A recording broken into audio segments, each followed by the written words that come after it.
Monday nights, the war never ends. Two men enter the booth, only one truth survives. Yo, I'll turn the volume up. The king's on the mic, Aaron in the building, dissecting the fight from the opening pyro to the final bell. I'll break it down raw, send it straight to hell. Suplex the segments, RKO the takes. If the book gets trashed, then the table breaks. Who's running the show? We are. Who's dropping the truth? We are.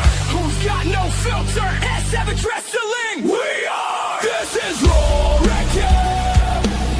Savage Wrestling Podcast. We never hold back. Steel chairs flying high. Takes collide. Aaron and John say Monday night. Ride or die. Raw Recap. Hey. Raw Recap. Hey. Turn it up loud. Feel the impact. Savage Wrestling Decker. This is Raw Recap.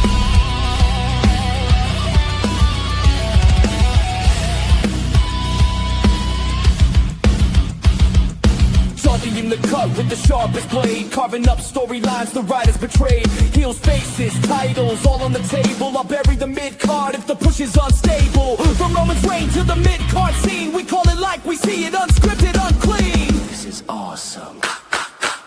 You damn right it is!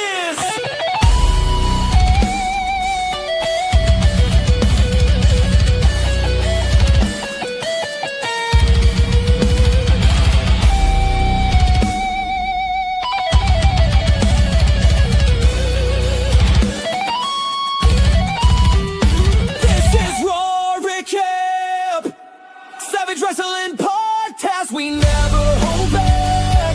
3 hours of chaos, we sort through the wreck. Aaron and Johnny bring the pain on deck. Raw Recap, hey! Raw Recap, hey! Hey! Raw Recap, hey! Hit that subscribe or get speared in the chest. Savage Wrestling's day. This is Raw Recap. This is Raw Recap.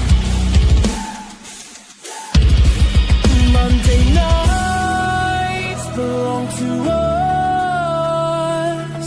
See you after the show.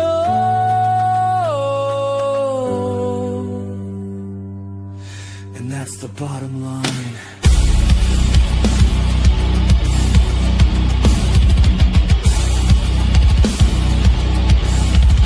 This is Raw Recap.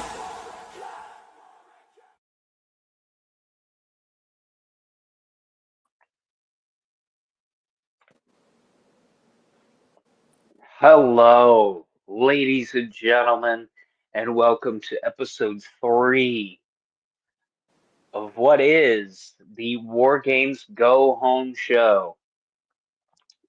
And I'm going to have to say something.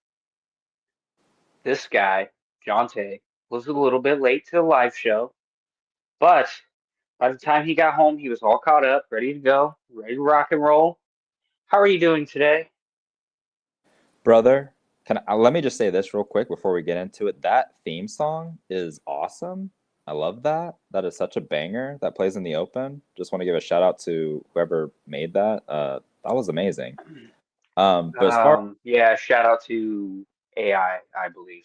all right, love that AI putting in work.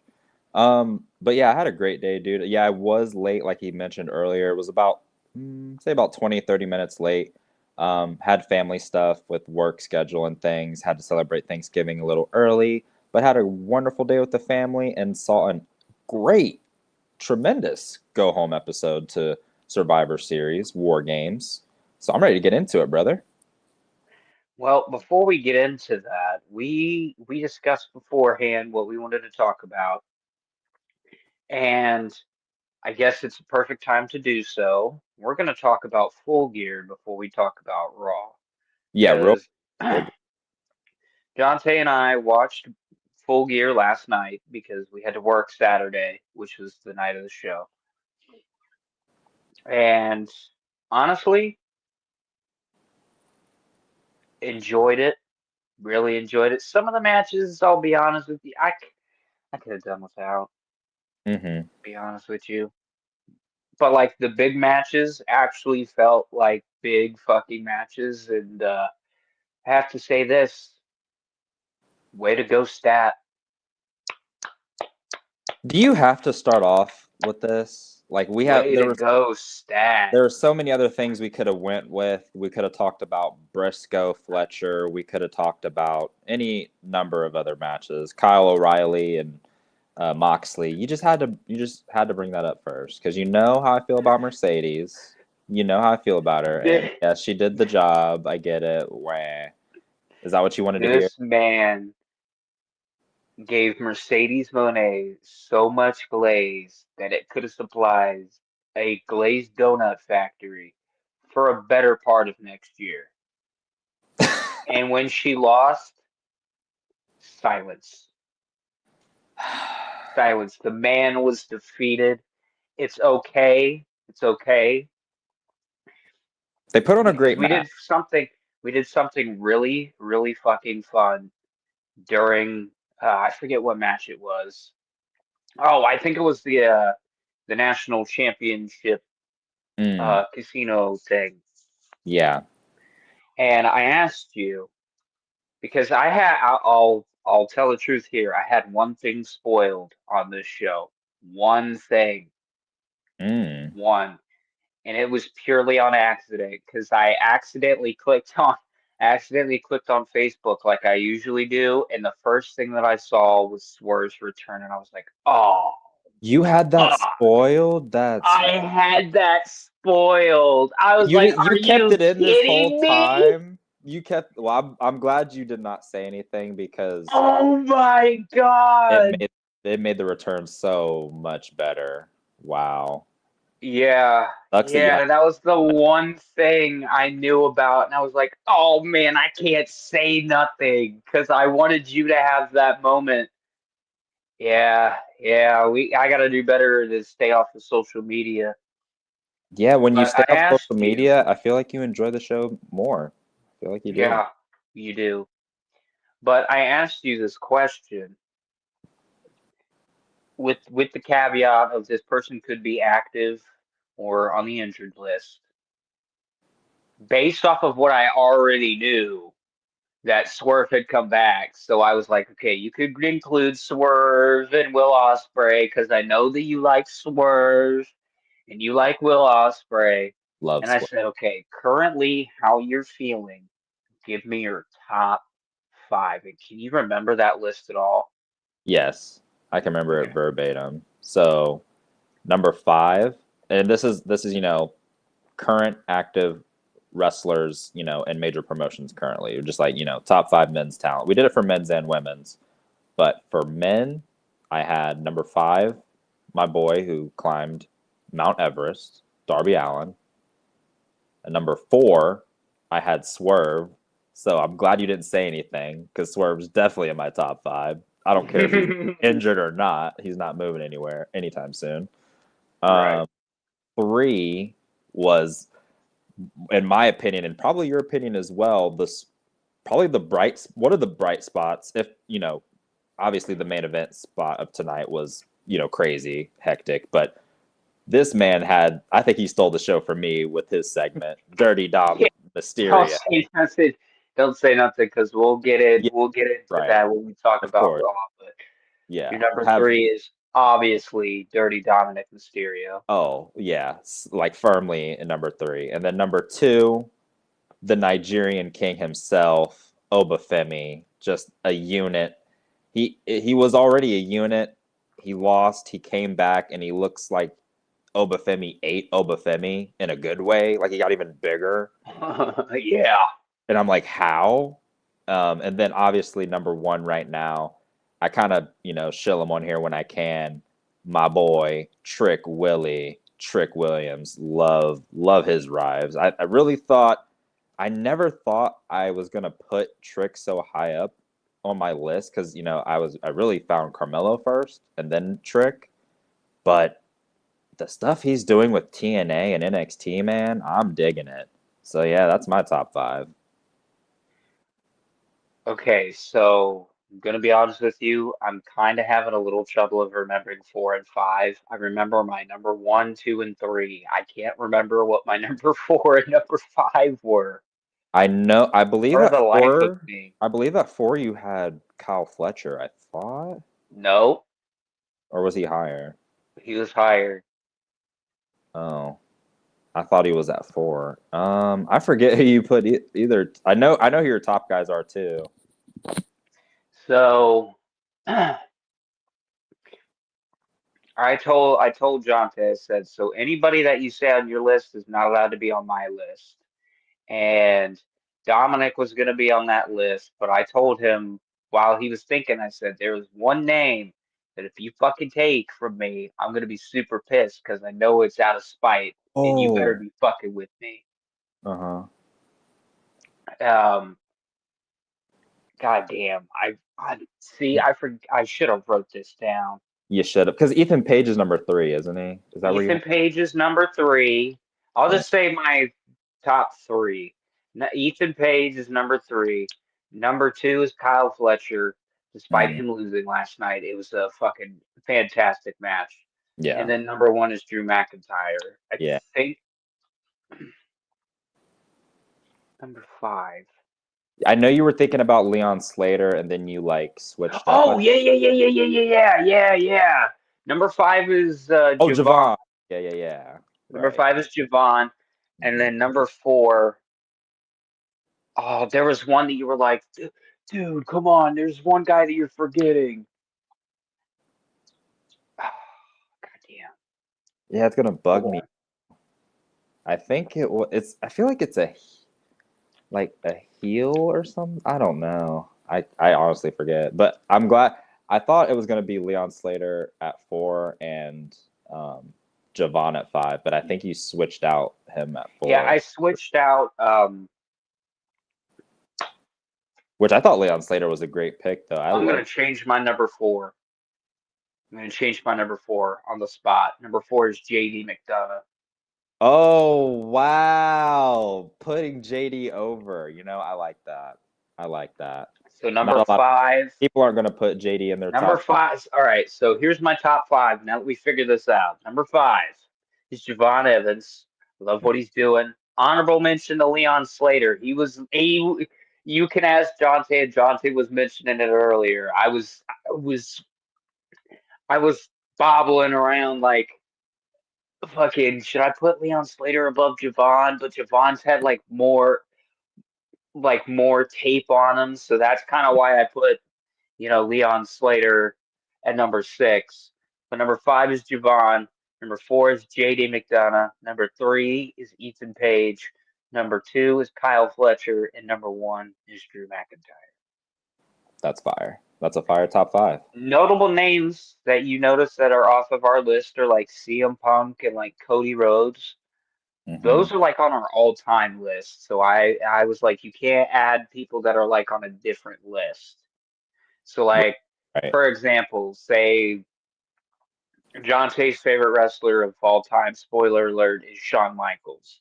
So anytime we talk about Shawn Michaels on this show, get ready for some all-time glaze because honestly, I'm right behind him. Because Honest. I'll be honest with you, and John Tate knows this about me. I was the biggest Brett guy. The biggest Brett guy. I was like, I love Brett. Fuck Can we Shawn talk about the Michaels. Brett drama? Can we talk about that real quick since you're bringing him up? I have to. Oh God, this the '97 stuff.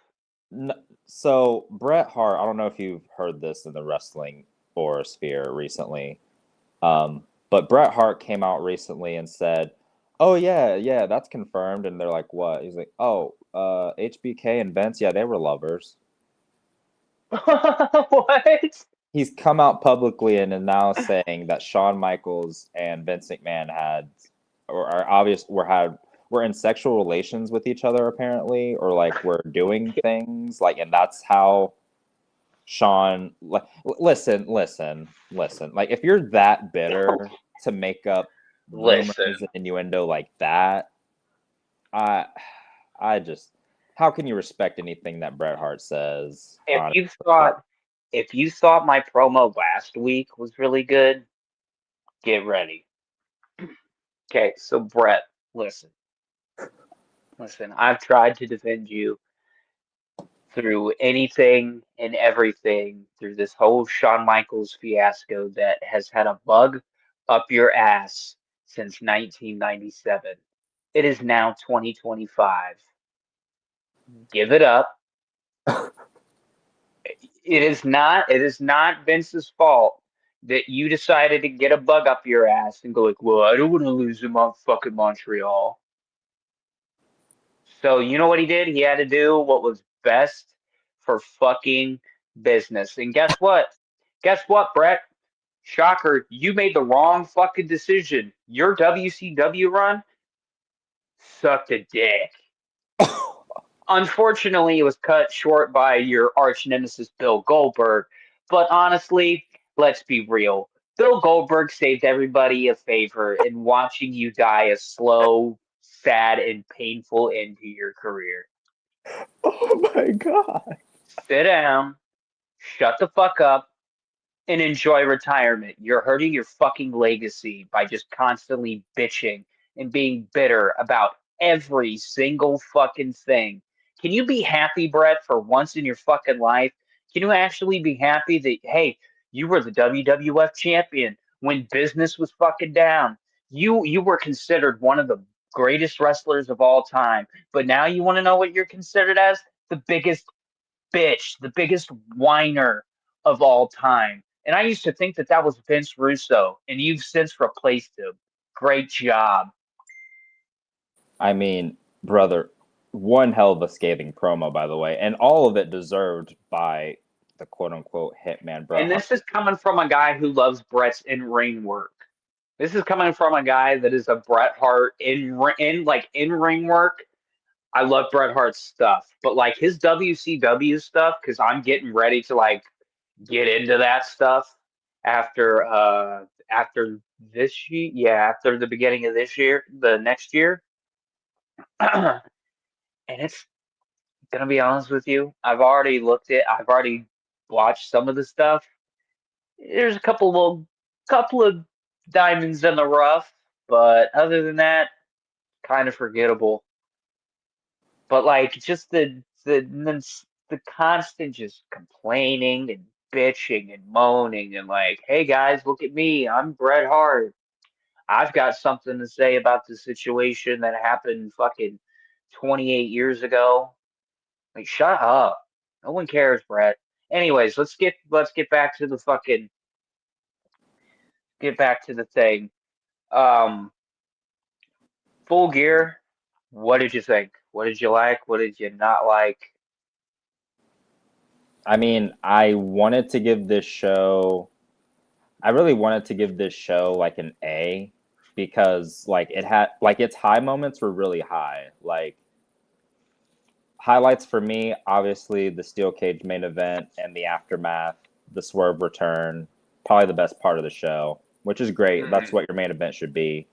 Other than that, really loved Briscoe Fletcher 6.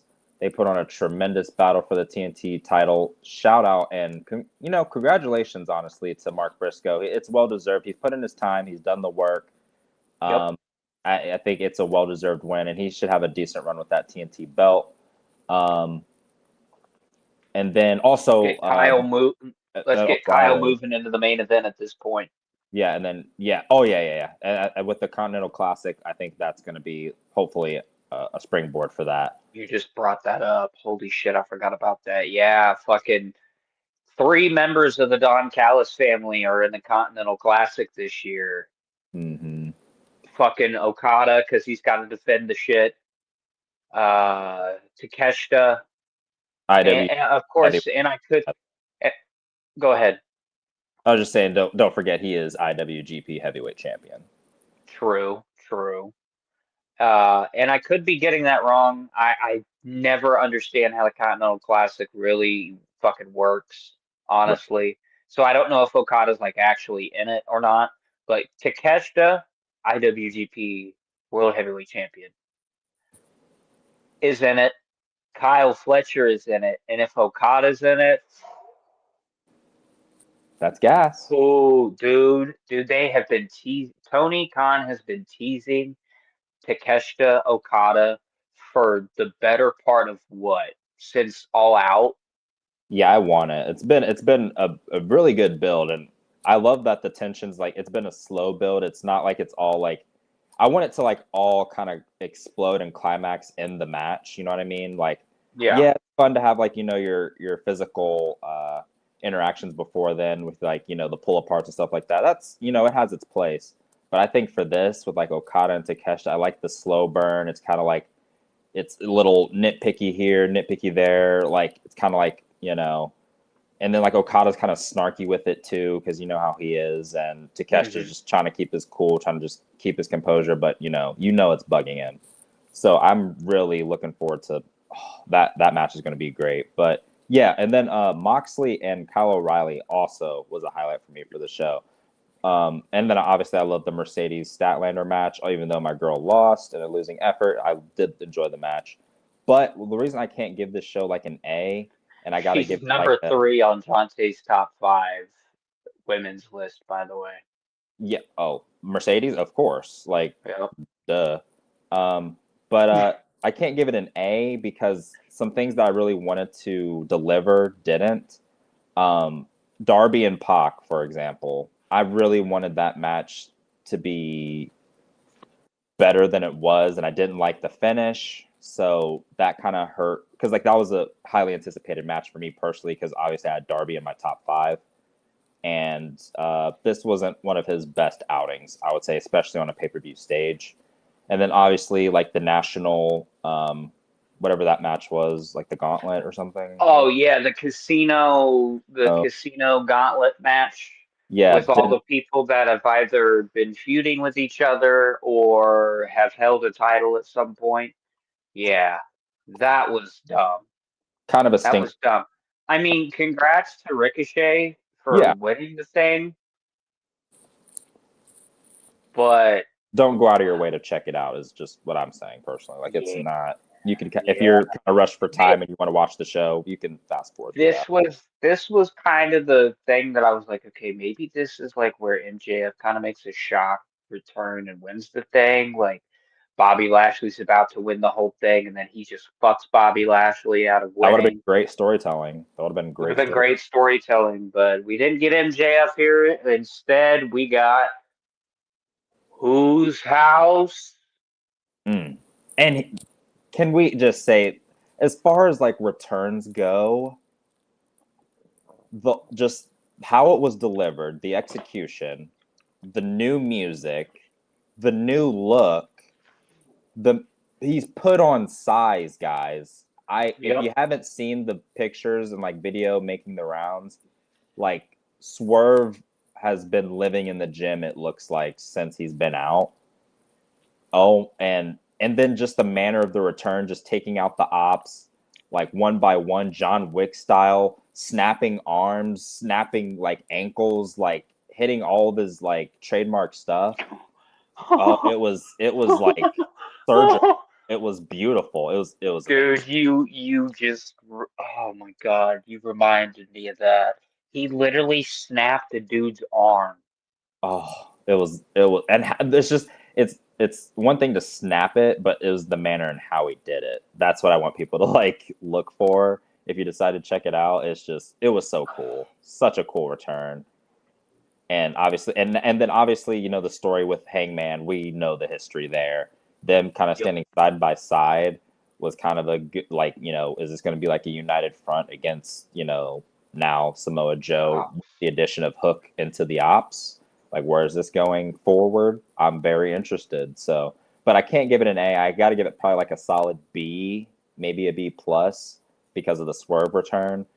But it could have been way better. Could have been better, but definitely delivered on the big matches. Just some things fell a little short overall. See, and there's some people in the IWC that'll tell you that AEW doesn't have good storytelling, but yet you just laid out that Okada and Takeshita have been building and building and building, and eventually that pot is gonna bust. Yep. But anyways, if you were looking for the full gear breakdown thoughts, I agree with Jonte. It was a B plus show. Don't hate the player, hate the game. I mean, if you give this show an A, then I think that you were just highly entertained by that little monkey thing with the symbols. think you're just think that's how your brain operates, and you're just entertained by just anything. So Oh, and also yeah, I'm gonna give it like a solid B because like I was thinking about it, the tag match as well, like with FTR and Brodito, kind of like, eh. yeah, that was the one match that I was like, man, this was kind of disappointing. Even though I expected FTR to win, it was just like, ugh, Yeah. not a good, not a good day for Brodito. Don't say the other nickname, please. Oh, what Jim Cornette calls Bro Dildo. Okay, there it is. Anyways, ladies and gentlemen, the following is brought to you in part by the following sponsors. We've got Dubbies, we've got Space Panda, and we've got Cowboy Revolution apparel. Now, listen, if you go to these websites, Dubbies, give me 1 second. If you go to these websites, ladies and gentlemen, if you go to Dubbies, right, and you decide that you want to go ahead and purchase something from said website, as you can tell, I am trying to stall my little heart out.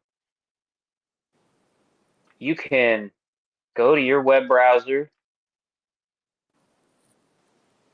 Fucking Christ, I should not be doing this while I'm high. You can go to your browser, ladies and gentlemen. You can go to your browser and fuck off. Jesus Christ, this thing is stupid. Thank you. You can go to your browser, ladies and gentlemen, and here's Dubbies. What did I click on? And right now they are doing a Chainsaw Man collaboration. This is like clean energy. It's like a monster but without all the shit that'll make you feel like shit afterwards after you drink one.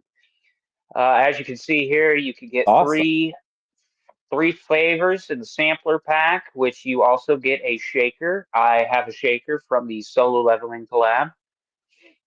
But as you can see, prices are pretty fair. $40 a tub, which I have to tell you, guys, let's let's go to shop all, shall we, and like check out some of these pretty cool flavors. So you can get like the super content creator bundles. They got bundles for you, bundles galore. More bundles than you could shake a fist at. We've got this one I really want to try is s'mores flavored. They recommend you make this with milk.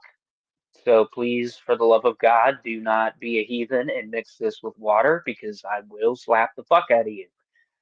But yes, anyways, if you use our promo code SavagePod, you get 10% off. 10% off of any of one of these precious, beautiful, delicious tubs. And that's not all, folks. That's not all. See here? I'm going to go to Space Panda. And unfortunately, in probably a couple of weeks in the state of Ohio, we may not even be able to use this. So these are, yes, I'm over 21. Please fuck off. This, these are Delta 8 plus Delta 9 gummies. And again, we are located in the glorious state of Ohio. And unfortunately, our governor is an old dictator piece of shit, an old head, as some of them would call it, and is banning Delta 8 intoxicating hemp. So get it while you can. Use our promo code. And then we're going to go to Cowboy Revolution Apparel. I'm only doing this because we haven't done this in a while on the live show. So trying to get this done pretty quick. This is our apparel sponsor, and as you can see, you can buy two hats, get the third one free, save 20% off with BSCM 20. This is I don't know how to describe this honestly because I haven't ordered anything from here, and I do apologize. It's just you know, money's kind of tight in the great old United States, but you could get camo phone covers, hats galore, anything you could think of, Western style. You can find it there and get 15% off. Now, ladies and gentlemen, without further ado, we've talked enough. Let's talk about it. Monday Night Raw for November 24th, 2025, live from the home of the NBA champions, the Oklahoma City Thunder. We're in OKC, baby. And we kick off the show and we see the Vision's arriving, Penta's arriving, Carmelo's here, Becky Lynch is on the phone with her lawyer. You can't hear what they're talking about because, she can't talk about it. And then we kick off the show with the tribal chief, Roman Reigns. Roman Reigns comes out and he says, OKC, acknowledge me. They give Roman the acknowledgement. And then here comes Cody Rhodes. Cody Rhodes. Cody Rhodes comes out and he asked Roman basically, what is in War Games for you, Roman? And Roman goes, well, depending on how you look at it, half of this team is my family, and I'm gonna back up my family. You feel me? And Cody says some shit, some heel shit, some real heel shit. And he goes, well, welcome to my team. And I audibly said, your team? Hold on a minute. And then CM Punk's music hit. He says a bunch of stuff. Has a problem with Cody saying my team and everything. Basically, he kind of got under Roman's skin a little bit with the Oklahoma City acknowledge me bit.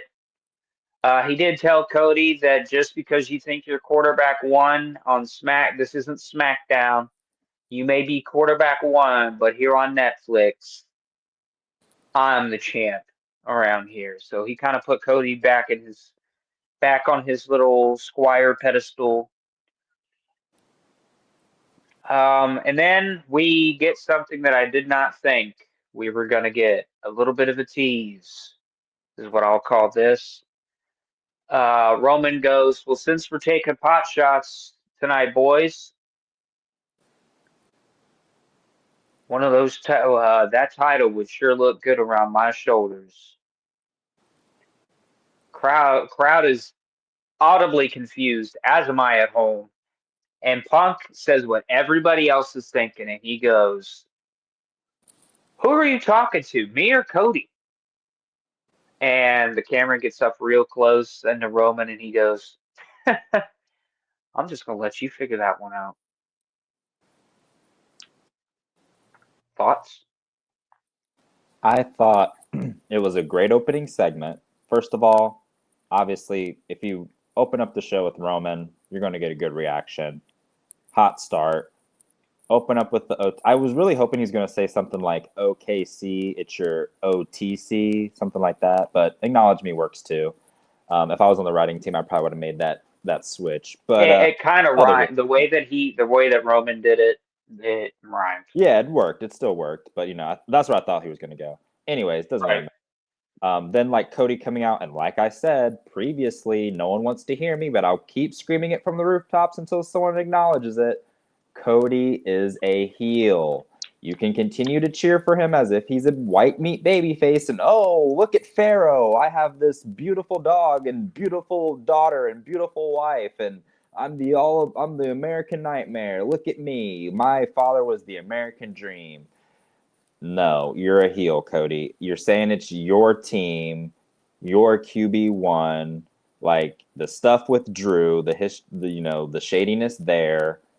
Cody's being real heelish, and it continues. He keeps poking the bear, saying, welcome to my team. Just letting you know, I'm still QB1 around here, so let's not get it twisted.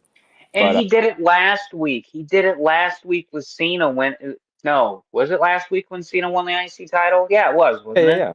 yeah. Yeah. He did it to Cena last week. Fucking, he was the last one to congratulate him with the title, shined up, real nice, looked real good. And I instantly said, that is such a heel fucking move. Heel fucking move for Cody. And when he said, welcome to my team, I said, hold the phone, motherfucker. It is not your team. You're just a part of it. Well, not according to And Cody. then the real man actually came out because he's the one that actually has the problem with the fucking Vision. But the real leader of the Vision, unfortunately, is hurt. So, Right. here we are. But yeah, the title comment was also what threw me for a loop and caught me off guard. I'm like, so who are you talking to? Because it could be Cody. I think that's where everyone's mind probably initially goes because of the history there, the back-to-back WrestleMania main events we all know. But I'm kind of thinking he's talking about Punk because you know how he said it, like that title would look really good on my shoulder. Like makes me think, well, you've already held the belt that Cody has. Well, and I think I Right? should have been looking. You know what? People tell a lot with their eyes. And I should have been looking at fucking Roman's eyes. Because what I was doing at home, I was blitzed out of my mind, and I was like, "Are we gonna cut to somebody?" And they didn't cut, and I was like, "Fuck!" And now I'm just thinking about it. I might go back and look at that opening segment, and I might be. You know what? Hold on. We're gonna continue, and I'm gonna go ahead and do this little thing live. I have my Xbox headset plugged in, so you guys will WWE. You won't hear this. Leave me alone. Leave my shit alone. I'm tired of it. I'm tired of every time I do a WCW video, you got a fucking problem with it. You got a problem with it? My email is 123 go fuck yourself at gmail.com. At least it's fucking tired of it. But anyways, while he's doing that, I'm gonna go into the next segment because I thought that was pretty interesting. So after that happens, we go backstage to Paul Heyman just begging Drew McIntyre to participate in the advantage match. And then, Logan Paul's basically there with the rest of the Vision. He's like, oh, yeah, that's a great idea, Oracle Paul Heyman. It should obviously be Brock Lesnar. And then, obviously, Paul Heyman had to let him know that Brock Lesnar is only here for Roman Reigns tonight. He was embarrassed last week in front of the world, live on Netflix. And he's not going to be tagging with Drew. So, okay, well, maybe, Braun Breaker, right? Obviously, he's going to be the tag partner. No. Big Bronson Reed? Mm-mm. I got it. So then we obviously learn what sets up the main event. Logan Paul and Drew McIntyre taking on the Usos, and they are in the main event for the Survivor Series Advantage match.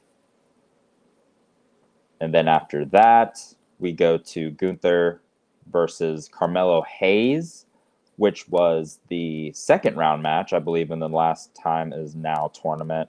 And that was kind of like the first official action of the show. We kind of had a lot of build up for War Games. More than I hate you. Hold up. But since we're being honest tonight, Oh, Punk, you're fucked. You're fucked. Yeah, he was looking at the World Heavyweight Championship when he said that title would look better on my shoulders. Yeah, I He was looking think directly at the World Heavyweight Championship because Cody was kind of like to his right a little more than Punk was, and he was looking straight to his left. interesting. So mystery has been solved. He's eyeballing that World Heavyweight Championship. And that is actually a way better route, in my opinion, because it's something that we haven't seen before. I mean, since WrestleMania, but at that time, it was also a fucking triple threat. So We haven't we seen. actually get to see Roman Reigns and CM Punk possibly go one on one. Yeah. So, Which that would, that's going to feed families, obviously, whenever that does happen. I think that's obviously where they should go. We don't want to retread water. Like, we can probably revisit Cody later down the line, but we're done with that. We're moved on. We need something new, fresh. We need new matchups. Punk yep. and Roman is the natural route, obviously. So I hope that's what they do. But we still gotta cross our fingers for that because that's not confirmed. I mean, hopefully we're ahead of it and we're calling it out front for you guys, but like things could change. Yep. Things could change. Who knows? But that's the direction that he was looking at from my point of view. Yeah, So and then obviously we have Gunther and Carmelo Hayes. What did you think about this opening contest? honestly, I thought Carmelo was going to fucking pull off an upset. I thought Gunther was like going to go in this like overconfident, and he made a lot of mistakes in this match. But you said one thing specifically, and it was where Gunther beat the count out, and you said, "Oh, they fucked Carmelo. Dude. They fucked him so hard, dude. They fucked him so hard." This Yeah. is what I mean. This is what I mean, ladies and gentlemen. This tournament has now become super predictable. Gunther is winning this whole entire thing. There's no doubt in my fucking mind. He's going to beat Solo Sikoa. We'll get into that here in a little bit because we have some footage to show you guys. We are allowed to play a 5 fucking second clip. If WWE's got a problem, you have my email address.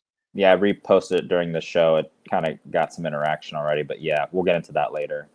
Yeah, we'll get into that later. But Gunther is just literally going to win this thing. He's going to beat John Cena. And I'm going to be honest with you, as you can tell by the tone of my voice, I'm not really excited about it. There was there was like really no shock whatsoever in this fucking tournament. You can fuck off and you can miss me with but we got Zack Ryder and Dolph Ziggler. Brother, I watched NXT. I've been seeing them every week.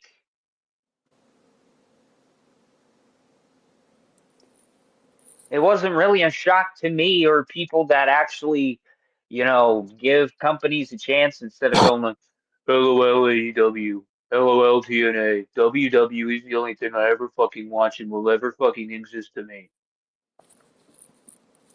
Yeah, I got to agree. You got to if you're a fan of pro wrestling, you should support all pro wrestling. You shouldn't be like, I hate the tribalism. I think we should all just enjoy, Like, promotions for what they are. Like people like AEW, people like WWE, TNA. Like we should like let I have people enjoy been, let me tell you guys a little story. I have been trying to sing the praises to Jonte of MLW for a couple of years now. And finally, he is sitting down and he has watched now 2 shows back to back. We're about to watch the third. And unfortunately, it's not going to be reviewed until probably Friday when we have the actual like live show, like the Savage Wrestling Podcast Live, where we just talk about the news and shit. But this man is is a is the definition of what he just said. Because he would always be like, MLW, dude, really? Really? You're watching MLW. Wow. Yeah. Wow. Okay. Okay. My best friend doesn't want to watch AEW with me. He would rather watch MLW. Got it. I True was story. that guy. I was that guy. But like Yeah. I've changed. I want to give other promotions a shot. Like I've branched out, you know. Like I'm from obviously Like WWE's top dog, but I watch the I thing. support AEW and TNA, and I like MLW. I like what they're doing down in MLW. And don't even get me started on Lucha Underground when that was a thing. I loved Lucha Underground. That was like my See, little and thing growing. that was the sugar, that was the cherry on top. As soon as I said, dude, Dario Cueto is like the head of this thing. Like, what Yeah, more could you ask for it? He's like, that all actually. right, I'll Yeah, watch the show, and if it's not good, I'm not watching again. And yeah. afterwards, he's like, you know what? Show's pretty good. I loved his stuff in Lucha Underground. So I was like, you know what? If he's there, maybe they got something going down there. And then you learn that stars like, you know, Jacob Fatu are from there, you know, and it's like, oh, okay. Hmm. Maybe there's some, you know, something in the water down there. Why not? Why not give it a There try? is. I mean, his opponent, Alexander Hammerstone, is still down there. Hmm. Dude, I was really hoping he was going to be like the next big thing. Next big thing. But yeah, like I said, Always this got those tournament misses. not really. It's nothing impressive. Like I was rooting for Camelo too. Sucks that he Yep. lost. Now we know Gunther's going all the way to the end. Kind of boring, predictable, but it's what we got. But then after that, Unfortunately, I guess that's what we get for having John Cena's last match on a Saturday night's main event. yeah, not a big enough stage. But then after this, we get a backstage segment because obviously we got to go back to Roman, Punk, and Rhodes because they opened up the show, and obviously they're still bickering backstage.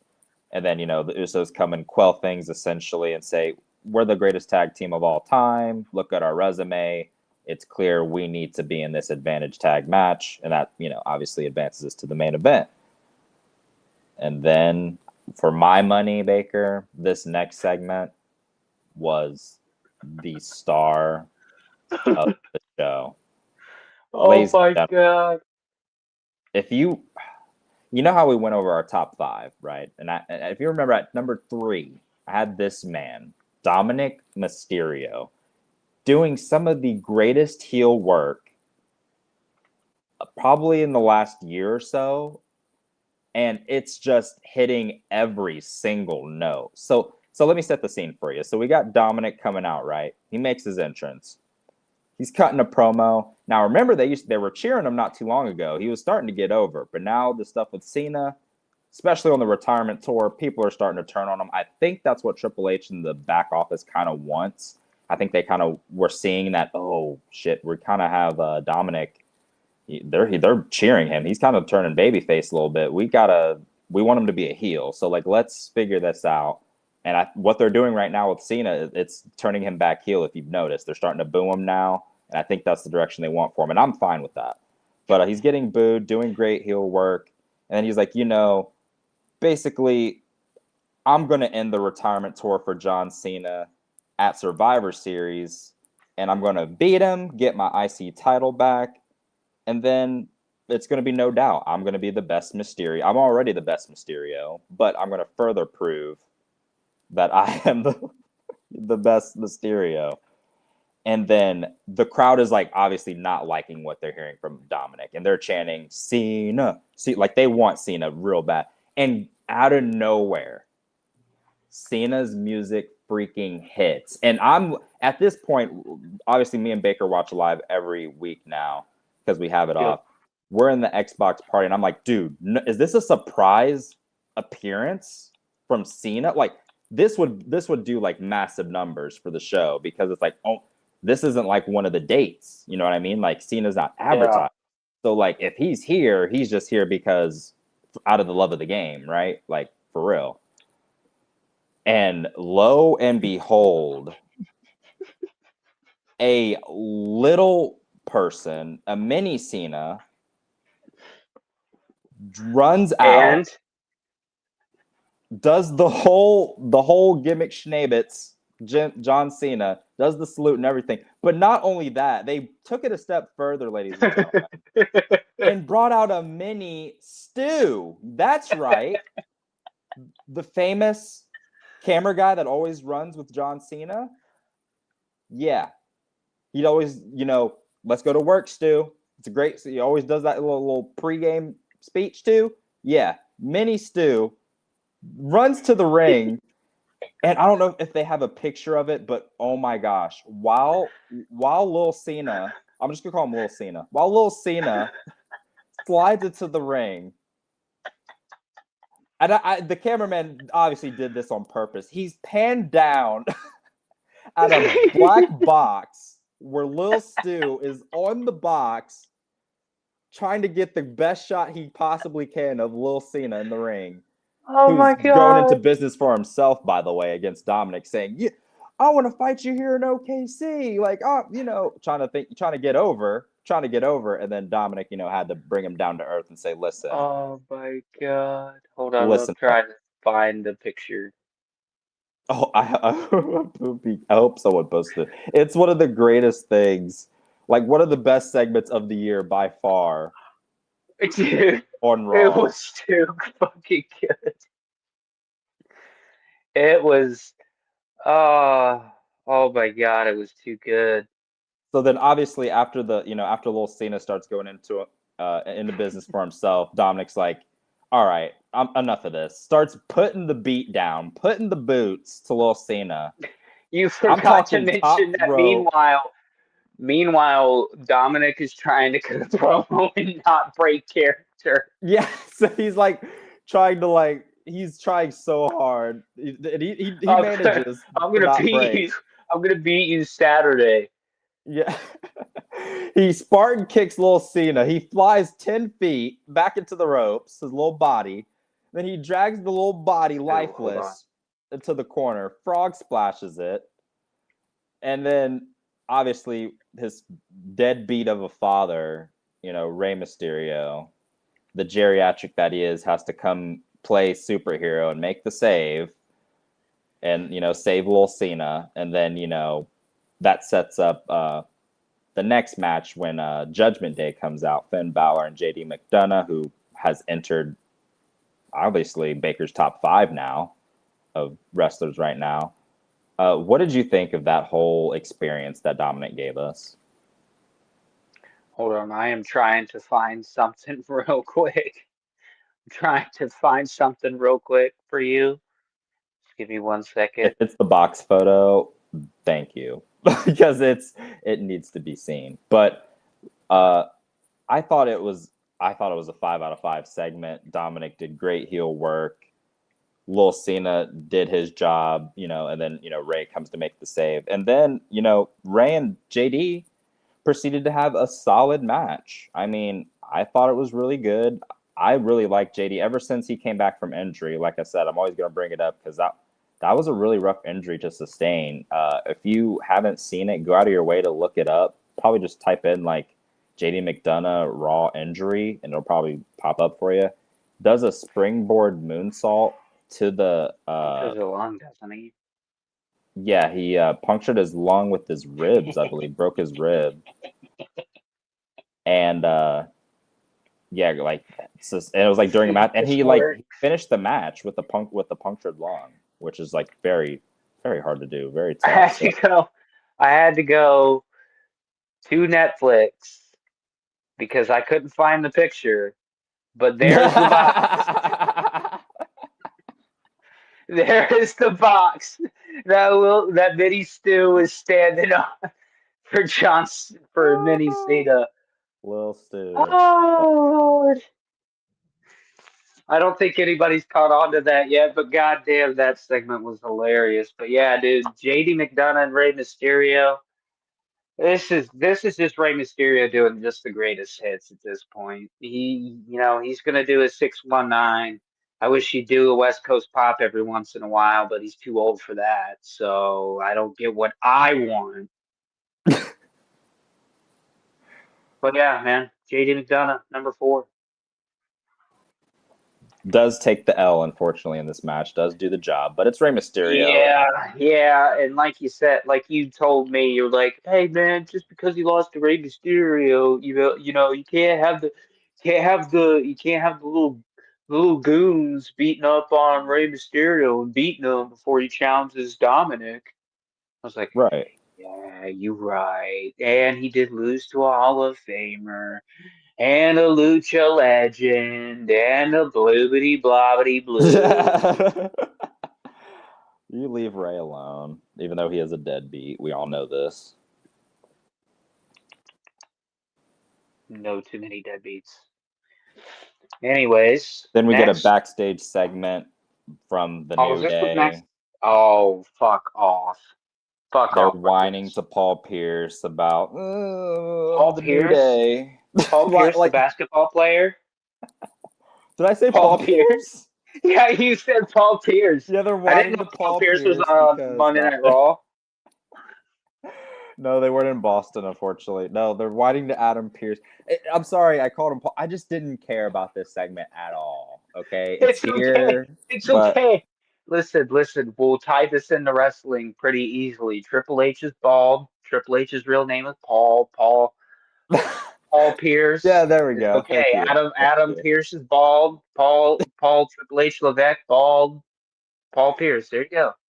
Yeah, thank you. So, and You're then welcome. they get a freaking world tag team title match next week against AJ Styles and Dragon Lee.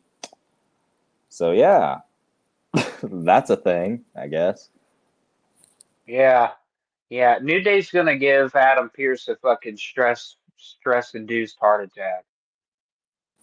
And he doesn't deserve that. Not from And them. I don't understand what the fuck Grayson Waller's doing with the New Day. And I Yeah, need him to just like, he's just kind of floundering. Like he's on TV but not doing anything. So yeah, oh, and because then the he has the segment after this charisma of a was wet fish. garbage. It was probably Oh aiming to my be the God, was worst this part of the was show this? until it got saved at the end. It was like Oh yeah. this was a dark spot. Becky Lynch and a microphone seem to be at odds recently.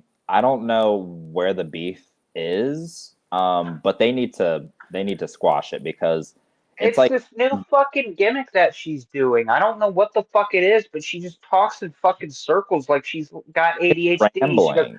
ask ESPN. Ask ESPN that I'm the top women's wrestler in 2025. Ask Vogue. Ask these fucking fabrications. And it's just like, what are you talking about? And like this was just such a glaring thing because she was rambling, bro. This is the definition of I don't know how to tie all of us together, so I'm just gonna make some shit up on the fly. I was gonna say it kind of felt like that, and if she doesn't have a writing team or not working with any writers on like promos and stuff, she needs to get on that immediately. She needs to figure that out because if she's just saying, "Oh, I'm good enough to just do it on my own," sweetie, no. Whatever that was, like if we didn't have the baby faces come save this segment, it was just gonna be. It didn't deserve to be on the show without that. Like it was just bad. It was just bad, and no one else on her team got to talk.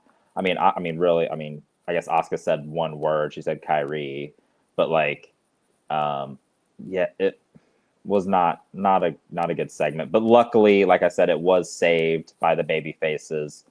Obviously, Rhea Ripley music hits. Baker refers to her as Chris Motionless. She hits the stage. Then we got Io Sky making her way. She didn't do the emote, which I'm proud of her. That's probably the first show, and Lord, I don't God know. knows how long that she God knows how hasn't done long she that. didn't. Which I was okay. She's more than the Fortnite emo. I love it. And then we have Charlotte Flair make her way. Alexa Bliss, the Ohio girl, the Buckeye girl. We're gonna ride or die for her. Love her. Go Bucks. Go And Bucks. go Bucks. Go And Bucks. then we got to end it with the captain, my girl. You know her, you love her, the girl next door, AJ Lee. And obviously, AJ Lee basically showed her how to cut a proper promo. Very succinct, to the point, had great, some one-liners, always pushing therapy, which I love. For people, if you need therapy, it's out there. And also hinting that she can also, even though she's a changed person, now that she's going to be in War Games, and if you are a real fan of AJ Lee and you've seen the psycho crazy chick version of AJ Lee, we know her history. She can get very crazy, very violent, very quick. So, And this is like a whole new era of WWE where there could possibly be like weapons and tables and shit involved. So she could get nuts. and I mean, do you think they would ever, do you think we'll get any color No. in that match? No, probably not. WWE is like wrestling for the AEW does it with the women. They don't really yeah. equal opportunity with the color. Um yeah. WWE is like wrestling for uh people of moral Yeah, values, I I guess. think it's like more family oriented, so they kind of Yeah, like it's more family oriented and like you don't want to take your kid to fucking a WWE show because at this point, I'm gonna tell you guys right now, we'll be lucky to see blood ever again in the WWE. And I might have to bite those words someday, but it's just been so ingrained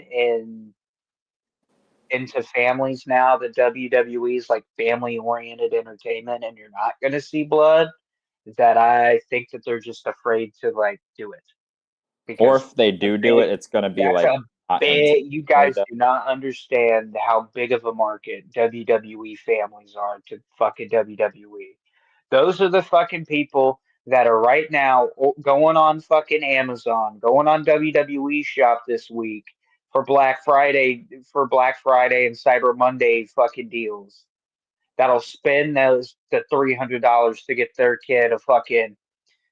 And if you ever, and if you're a parent out there and you ever do this, if you ever get your kid a $700 Cincinnati Bengal WWE title belt, I might have to go and smack some sense into you because that's unfortunate for the kid.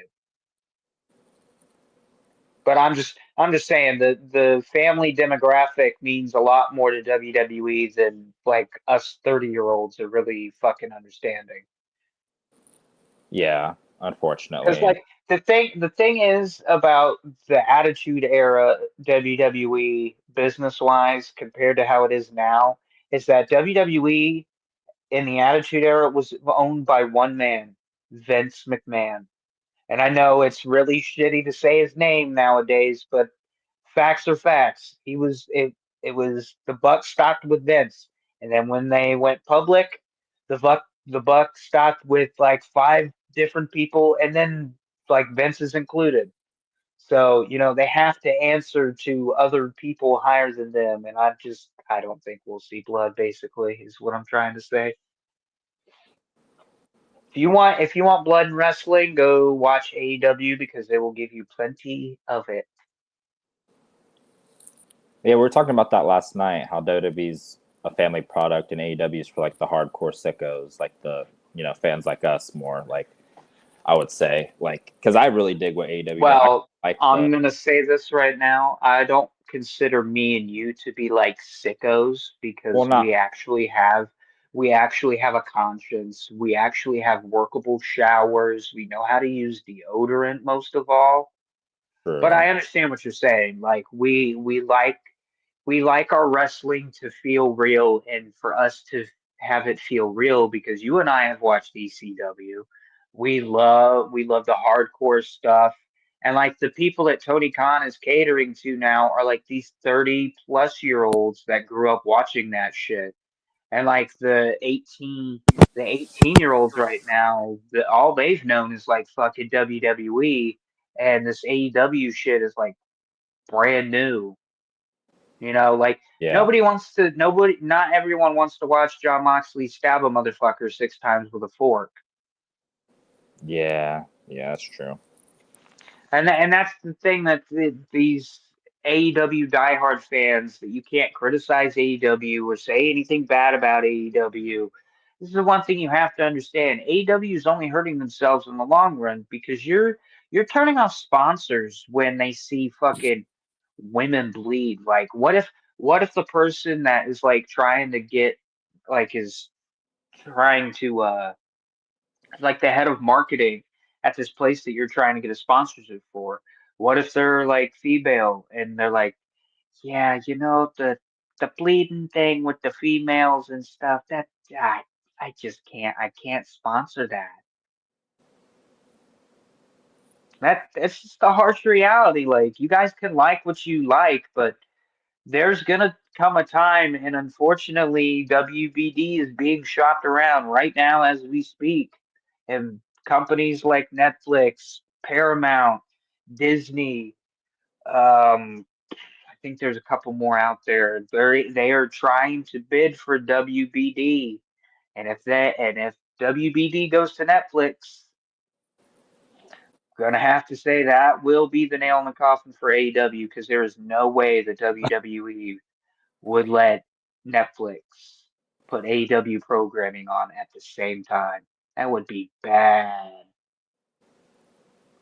What I would really like for AEW to do is like go on Peacock or because like the thing is Jonte is like HBO Max is in that like whole WBD bubble. So if the parent company gets sold, that means HBO Max goes away and all that streaming library is probably going to go to like a Paramount or Yeah. Paramount's the one that I've heard is the one that's most interested. Well, they would just have a new home, but they, like you said, they can't go to Netflix. That would be bad business No, for them. no, no. But moving on. Sorry, I kind of get on these like tangents, and I really like fucking talking about this kind of stuff. Like the business side of the business is what interests me the most because it's the most fascinating. All the fucking like twists and turns and like, oh, you hear like, dude, doesn't this seem like fucking deja vu? We've been through this. Like TNA was shopping for a TV deal for months before they landed on fucking what was it, Destination America? Oh yeah, back in the day. Yeah, back in those days. This is kind of how it feels. Yeah, but now it's not. Yeah, obviously, it's not TV anymore. Everything's streaming. So Yep. new Yep. frontier. Going to be very interesting. But yeah, then yeah. Next, after the obviously they did like the women's pull apart. You went on like a long ass tangent, brother. By the My way, bad. but My bad. yeah. So back on track. Back on They track. did the pull apart. Rhea Ripley was going to say something, then she used the microphone to start just attacking, and then they just had the big brawl. Obviously, the heels, take the powder. They get chased off by the baby faces. They look nice and strong heading into the Survivor Series, which makes me question who's actually going to win that match. But it'll be interesting, and I think the match itself will be great, anyways. I think both War Games matches should, hopefully deliver. They look good Hopefully. on paper. They look good on paper, but they still have to execute. That's the thing. I'm low key interested and also worried how Lash Legend is going to do because she's like a rookie.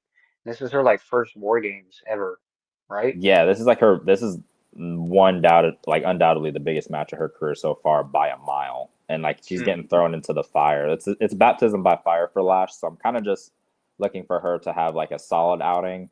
If she like Yeah, even exceeds expectations in the slightest, like that's a win for her. But like I'm keeping my expectations for her where they should be because this is they're really throwing her in the deep end. 100%. All right, what's next, brother? So Try to keep the tangents to a minimum. after that segment, we obviously have the second last time is now tournament match because two were obviously Shit. advertised going in. And this really wasn't any match, to be honest. Unfortunately, it was Solo Sikoa versus Penta. And, as we were going into it, I was kind of telling Baker, we were kind of thinking Penta was going to win this thing. Um, I kind of just think they view Penta as a bigger star probably right now than Solo, and they kind of you would want to push him a little more. But unfortunately, and my gracious co-host just brought it up, but that's the. Can you? Well, probably can play maybe a little bit of it. I'm not sure, I but have it on half speed, so okay. we're probably gonna see the spot. And Oh no shit, I should doubt about probably. it here. Oof. Yeah, Holy awkward shit. landing on the shoulder. I think that's the left shoulder, right? The left shoulder, but they were talking. I thought you mentioned something about his head, is what they were worried about. Oh, no, I thought it was because as he was walking away, I think it's a shoulder injury. Um, Mm, I think it's a shoulder because after the match, like when they came back from break, he was kind of holding his arm awkwardly, like it was kind of like dangling, and I'm not sure if it was like mm. a dislocation or a break. But I think it looked like it was just a routine, hurricanrana that he does, he's done it 1,000 times, Yeah. off the guardrail, but just awkward landing. I think I want to say it's a left shoulder injury, but obviously doctor stoppage, which you rarely see, and never want to see a match end that way. So get well, Penta. Hopefully you're not on the shelf for too much or for too long. Um, but yeah, Solo advances kind of via default, no contest. So Yeah. that's kind of how that went, unfortunately. So now we know that the semifinals is going to be Gunther versus Solo, which is heel on heel. So that should be interesting. Because Interesting I for think sure. obviously Penta and Gunther would have made sense as a better matchup, babyface versus heel. But this is Yeah. what we got because injuries happen. It ain't ballet, as they say. And then next, this is probably the segment you probably like because you got to see your girl Maxine Dupri, and she spoke with Adam Actually, Pearce backstage. actually, I did not like this at all. You didn't like how it made her look, or what? What Yeah, did you like about? yeah, it Well, kind of let me made her let me look talk about it. good. Let me talk about the segment, and then Go you ahead. give me your feelings. So she's backstage, Maxine Dupri. I just want to say that again. Talking to Adam Pearce, she's on cloud nine because obviously she's coming off of the biggest win of her career by far. She's the new women's IC champ, ladies and gentlemen. So put some respect on her motherfucking name. You know what I'm saying? Even though it was my girl AJ Lee who really gave her the biggest assist, but that's neither Go here nor ahead. there. She got the W. It's in the history books of all time. She beat Becky Lynch. What was that? Technically 3 times in a row. So good Three on times her. in a row, baby. And Ivy Nile and Roxanne Perez. Baker knows how I feel about Miss Roxanne. Roxanne. Okay, I sing that. But yeah, she is confronting Dupree. Both of them do. And it was good to see because I think that is kind of like where Roxanne kind of fits in right now. Kind of that mid card title right now for the women would be great for her. So, if they meet each other down the road, And I'm then going to Liv be comes in the back and takes it Roxanne from her. corner. Baker's going to be in the Maxine corner. Then I'll have to console him because he's going to cry after my girl beats his and becomes the new, women's intercontinental champion. It's gonna be a whole thing. I'll have to come on here and say I'm sorry, my girl did that to yours. It's just she's better, but hopefully we can still be friends and cordial. And be professional, right? So, what did you think of this segment? Oh, and then she called. I'm sorry. Before you go, she also looked like she was going to make a call to a Natalia to help her, fend off all these challengers for her championship now. Ivy Nile and Roxanne. It's like those are the ones that they probably want to push in her direction first. So, what do you think? Are those some good challengers, or Gonna be honest with you. If you think that I'm gonna cry when she loses the title, I was just happy that she got to win it. true? That's a big dub. That's really good for her. I thought that her ceiling was the same as Harley Cameron's, honestly. I was like, I didn't think that she was gonna beat Becky Lynch. Then when she did, fucking shocked me. And now seeing like the people that are going like Ivy Nile, yeah, yeah, yeah. Roxanne is the real threat. Yeah. Roxanne has me really scared. Like when she went to go to the locker room and there was Roxanne, I said, And you being the glazer that you are, you were like, that's exactly where Roxanne needs to be right now. The women's intercontinental champion, Roxanne Perez. Get ready to hear it, get ready to love it, get ready to like it, because your girl's gonna lose the title. Okay, maybe I ad-libbed a little bit, but he did say that I will agree that is perfect for Roxanne. Not great for Maxine, unfortunately, because I know I already have it in the back of my mind that she's not going to hold it for long. So it's not a matter of how long she holds on to it. It's a matter on who she loses it to. I don't want it to be like a hot potato situation of where after this War Games, then Becky Lynch comes and wins it again, and then Roxanne wants a piece of Becky Lynch. Because I'm gonna be honest with you, I think fucking Maxine versus Roxanne would be really great. Roxanne could probably teach Maxine a thing or two about a thing or two. Yeah, I think they'd have really good chemistry. I think they work well. Like Roxanne does better with like bigger opponents anyways. And I like just need I the thing that I hated the most is that she's still like on cloud nine, like she's not focused. Like when you're a champion, you gotta have fucking eyeballs in the back of your head because you never know where your challenger could be coming from. Like for example, Ivy Nile. I literally came. I forget what the fuck I was doing. I was like, oh fucking Ivy Nile, really?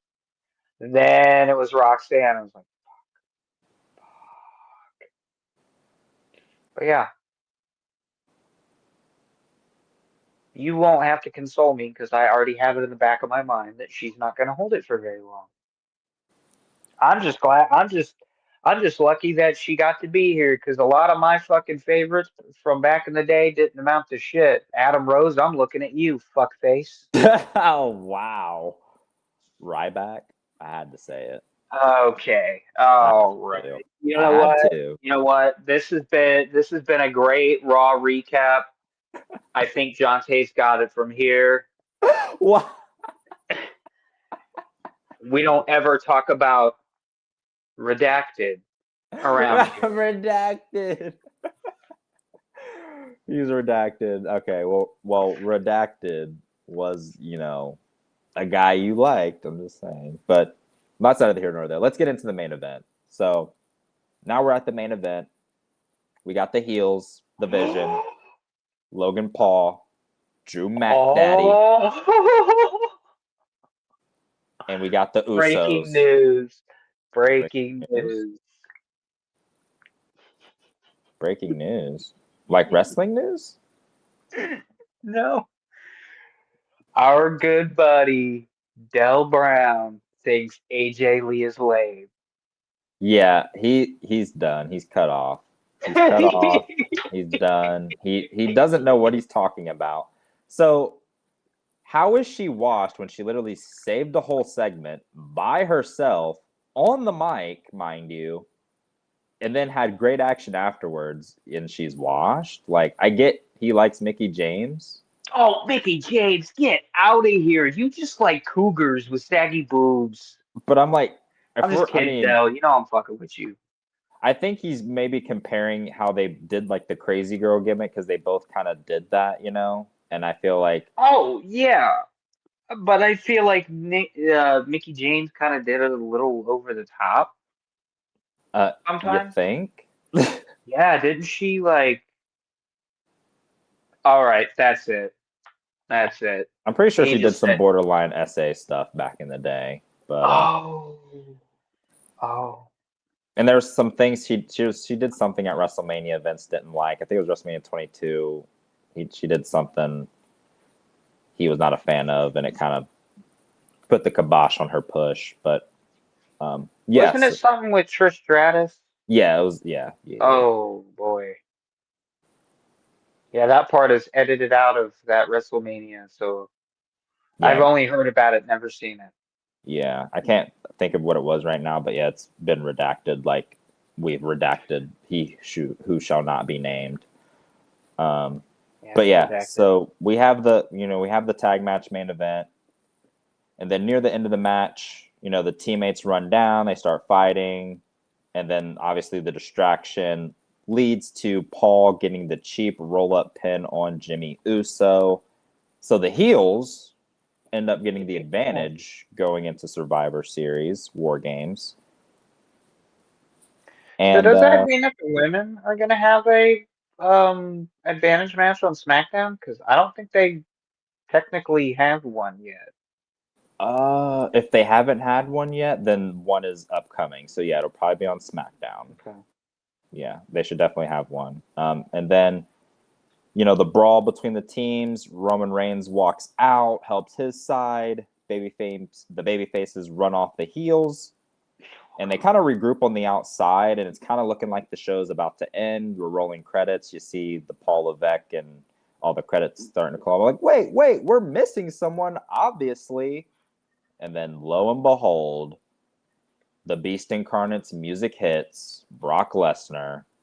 Yes, he closes out the show, makes the last entrance, does his signature, yell taunt thing and falls down. And I'm not sure if that was He fucking recovered so fucking well. Yeah, he recovered amazingly, and everyone was still all the vision and everyone was behind him, he's unquestionably the leader, which the story that they're trying to tell here, if you haven't picked up on this thread, is that the baby faces, their leadership right now is in question. Is it Team Cody? Is it Team Punk? Or is it Team Roman, the kind of the unspoken leader for a lot of people? But on the heel side, Logan's not questioning it. Bronson's not questioning it. Drew's not questioning it. Braun Breaker, and no one's questioning who's the leader. It's Brock Lesnar. Yep. He kind of galvanized the troops, says, all right, follow me. I'm going to lead us to victory. They get on the apron, get in the ring, and then we have a just all-out brawl to close out the go-home Raw. So, overall, letter grade, what are we thinking? Well, I wanted to talk about something because you had mentioned it. When Brock was coming out, you were like, is Brock going to get his get back? We, in fact, did not see Brock get his get back, but I think we'll see Brock get his get back on Roman Reigns for embarrassing him on Monday Night Raw at Survivor Series. Agreed. I think this is the most stacked Survivor Series we've had in a long time, and the fact that we get Brock Lesnar locked in a cage it's going to be mayhem. Yeah, especially on the men's side. I would say the Of men's their side own. super stacked. Love that little Easter egg. But yeah, the men's is super stacked, without a doubt. Yeah. Crazy. But letter grade, I'll give it a B plus. I'll be honest with you.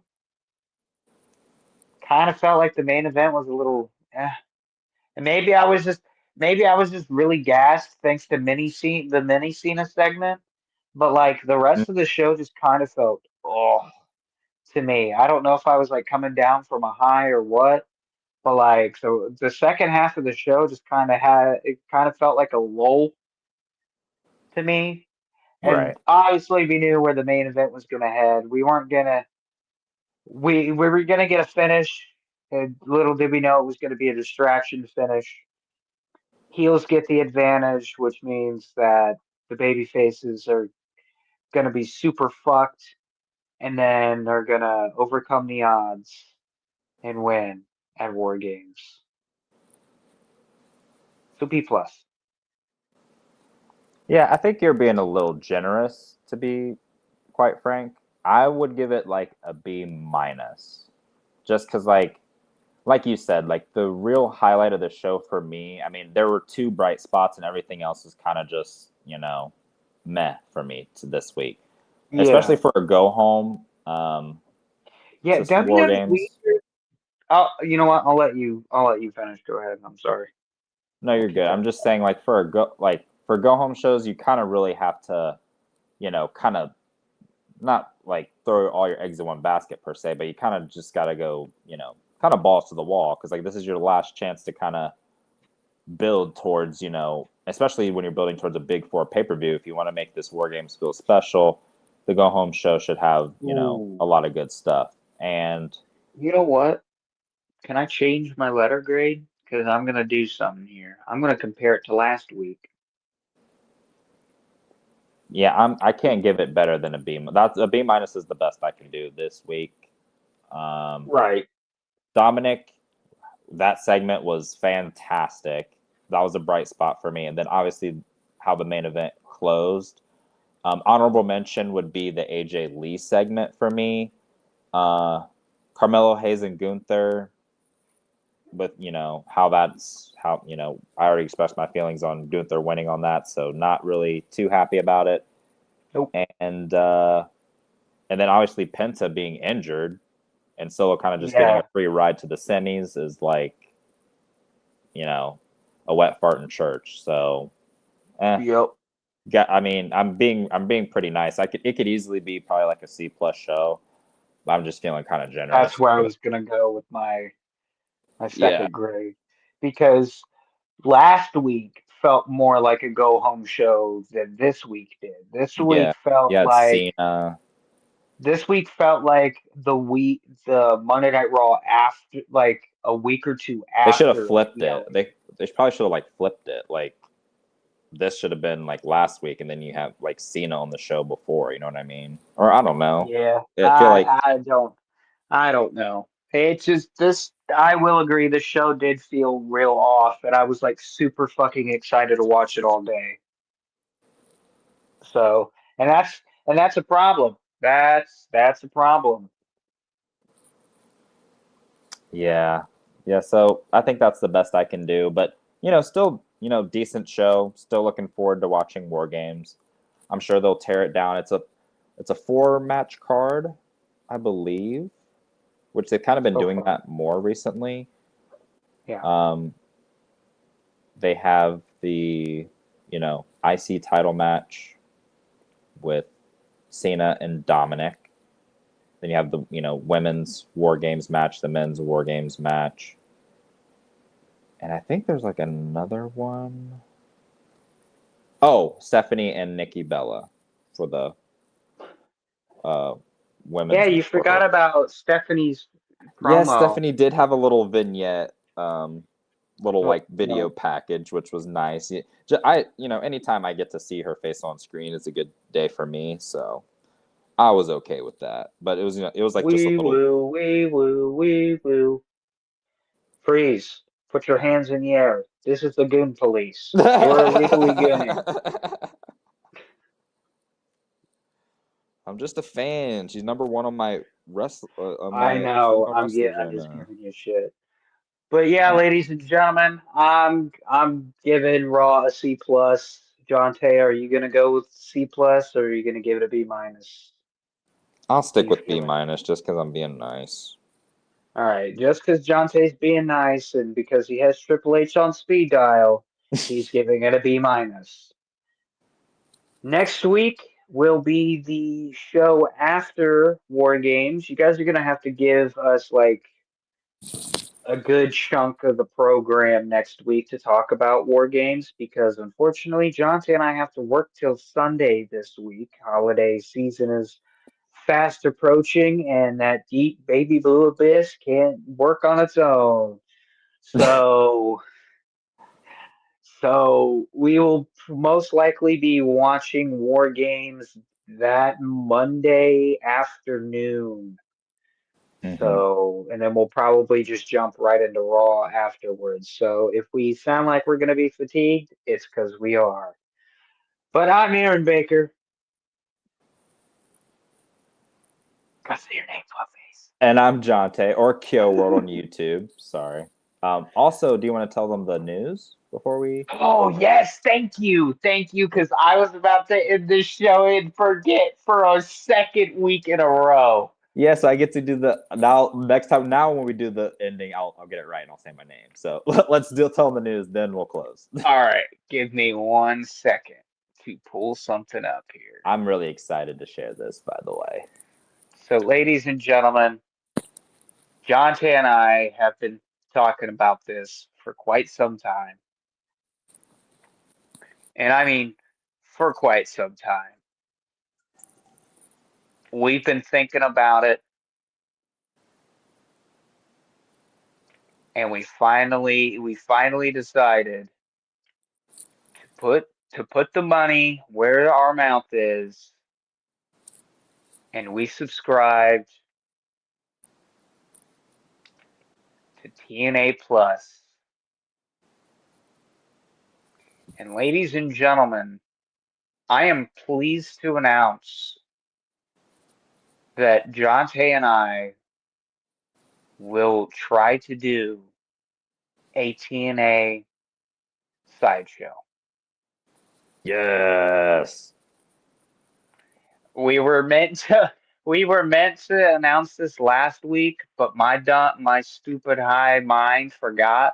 And then of course, if you watched the live show, I was dropping subtle hints of, man, we're crossing the line today, buddy, crossing some lines today.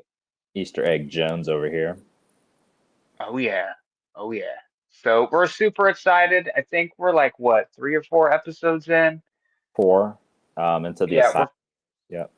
Yep. 4 episodes into the asylum years. We're gonna we're gonna try to watch episode 5. Shit's gonna get really wild in the next coming weeks with how our fucking work schedules are gonna be working. So guys gotta bear with us, but I think episode 5 is like a good like stopping beginning point, and we can talk about what we've seen, what we think is absolutely wild, what we think could be better, what could have There's been some done a wild little stuff. better. Dude, there is some absolute wild stuff, and you haven't even seen the Dub Cup yet, so I'm so ready for you to see that. We're super excited to see the rise of AJ Styles, the rise of the Samoan submission machine, Samoa Joe, Kurt Angle, you name it. We're ready for it. Main event So, mafia. My body's main ready. event mafia. And we're not going to, and here's the thing, ladies and gentlemen, and I haven't even mentioned this to John Tay. Let's not do this in timeline order. Let's just say fuck it. Let's just watch, because you gave me this idea because you've been watching these random TNA shows, and let's just pick a random TNA show. Of course, episode 1 has to be about the fucking beginning and how we feel about it and Mm. everything else. But like our next episode or our next TNA show that we watch should be something random. Yeah, like Because of I course, really like enjoyed watching Destination X 2007 just in a bubble yeah. without having to like do anything with it. So we can't do that one. But we'll talk about it off air. But ladies and gentlemen, we are gonna figure out how to get this TNA show up and running. I'm gonna be honest with you, with how busy Amazon and ooh, ha, ha, ha, ha, With yeah, that one place that we work, based on how the busy season is with the holidays and everything, you know how shit is with manufacturing and shipping goods and whatnot. Um, we will have to figure out a time where we can record this episode and get it out to you folks. So stay tuned, I guess. yeah, we'll definitely let people know when we have a launch date for that. Just it's like what he's saying, busy season right now, but we are gonna get to it. We're gonna make time to watch TNA. We just thought it was natural. I mean, we're covering Monday Night Raw. Why not do TNA Tuesday? Maybe. I mean, it just seems not good to me. So we're Yeah, invested. and we'll be talking about, and here's the thing, throughout we'll also try to, you guys will also have to give us like a couple of episodes before we start implementing the actual like what's happening actually in TNA at the current point, because we have to work. We have to work when TNA is on. Same with AEW. So, is that it? Is that all we got? Yeah, I think we're ready to close, brother. All right. Sorry, this one was a little bit long. I got a little long-winded. I got maybe a little bit too excited. Squirrel is all I have to say. My ADHD kicked in there in this episode. But catch us this coming Friday, Savage Wrestling Podcast Live, coming at you in your face, in your mama's face, in your grandma's face. Well, maybe not your grandma. Maybe, Yeah, have some respect. have some respect for your elders. Please. Please. All right, bye-bye.